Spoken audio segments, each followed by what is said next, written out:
Boaz, what if I have a prenuptial agreement from another country?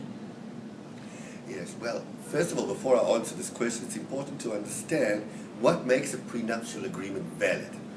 As we discussed before in our previous discussion, a prenuptial comes to protect assets from before the marriage. But how is it valid? Is it enough to have a signature of both spouses on this agreement to make it valid and binding both the couple?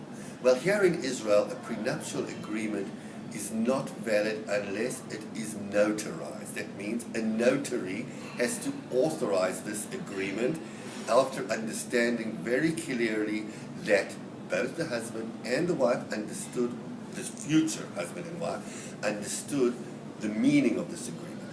If the prenuptial agreement was done, and this is also done many times after the couple are married, and then they want to protect their assets, let's say a month after they get married or a year after, then it already needs validation by the court.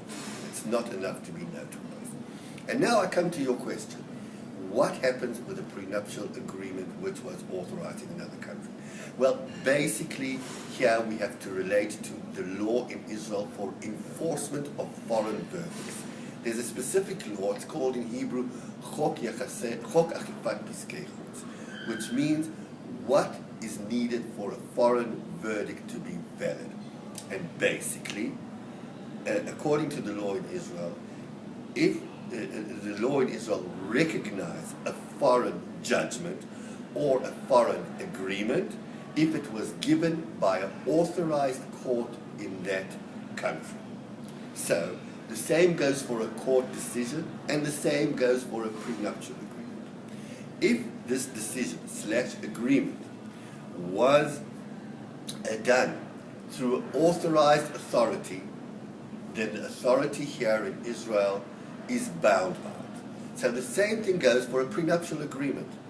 If a couple comes with an agreement from abroad and it was authorized according to the regulations in that country, the Israeli system has to recognize it. But, of course, it has to be translated and properly notarize the translation after making sure that it is exactly similar to the original prenuptial